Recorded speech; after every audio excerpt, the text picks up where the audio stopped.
What's up, guys? Today I will be teaching you how to make authentic New England clam chowder, and this is one of my favorite dishes of all time, and it's perfect for the cold weather, so I'm going to show you how to do this. Now, I obviously don't have like a studio kitchen like they do on Food Network, so it might look a little different than you're used to seeing on TV, but this is going to be the real deal. So first of all, I already have a good portion of my ingredients prepped to save time, so I'll show you those very quickly, and then I'll show you the cooking process, and then we'll get to the final product. This video has been highly requested, so hopefully you'll enjoy. You'll let me know what you think in the comments down below, and let's get right into this.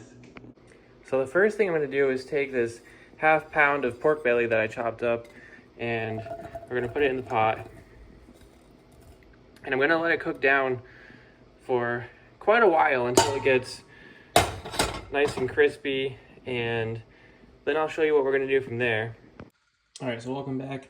I have my crispy pork belly now. It is a little overdone, but I like mine extra crispy. You don't have to cook it that much, and the lighting makes it look a little darker than it actually is.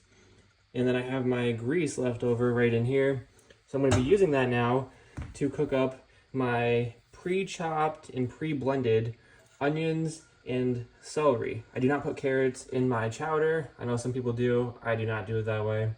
So I'm going to put this in the pot, and we're going to start cooking this now.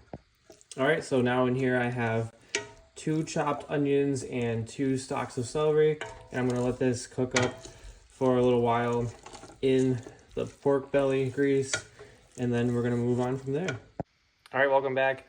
I have cooked my onion and celery mixture and removed it. And now I have a stick of unsalted butter in the pot here. I'll be adding less than a cup of flour. You don't want to add too much flour. That's kind of a cheap way out. If you have a restaurant or a place that serves chowder with a lot of flour in it, they're really just using it to cut corners to thicken it up. The flour here is going to help unify the entire mixture with the fat and the oils and keep it from clumping and separating. So we're gonna whisk this up. All right, now that our flour and butter is mixed up, I'm going to add my clam juice, and this is gonna be a little difficult because I have one hand, so bear with me here. I just added in the clam juice from the clams I'm using. Now I'm gonna add a couple more bottles of clam juice, and of course you have to go with the Bar Harbor clam juice right here. Bar Harbor. Beautiful place in Maine if you've never been. And from there you can go right to Acadia National Park, so I highly recommend. So we're gonna put this in here now. I said this is my favorite part, but it's actually my second favorite part. I'll show you my favorite part after. So that's one bottle, and then in goes the second bottle. Lots of clam juice here. All right, so I'm gonna whisk this up, and we're gonna let this come up to temperature. All right, so now it's time to put our potatoes in here, and I'm not going to show myself dumping them in because I need both hands for this, but when you're picking out your potatoes, I have 5 pounds.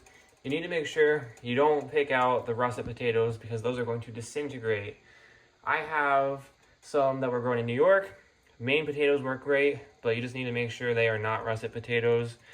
So I'm going to put these in here and then get right back to it. All right, so my potatoes are just about tender, so I'm going to take them out.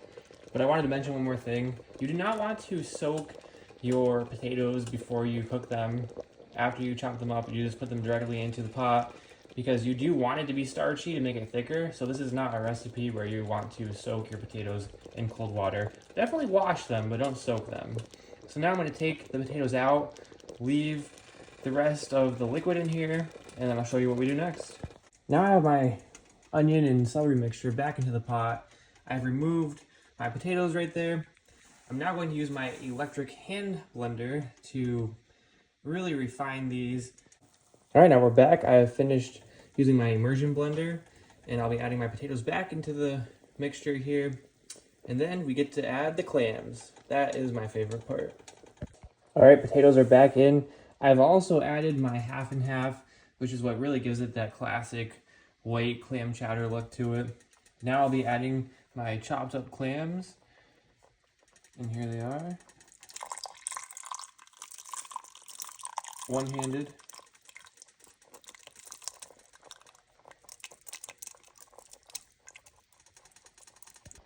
All right, now that I've added in my clams, I'm going to add in a few other things. I have here some dried thyme, some white pepper. I prefer to use white pepper over black pepper. It doesn't really make a huge difference, but that's my preference. Then I have just a little bit of sea salt, not too much. So I'm gonna put that in here. I'm gonna whisk it up. All right, one more thing I like to add. I'm gonna throw in a couple bay leaves in here, mix it up as it cooks. Obviously, we're gonna take it out before serving, but I do love the extra little unique flavor it gives it. And I saw this actually from another guy who makes clam chowder in New Hampshire in a very traditional way.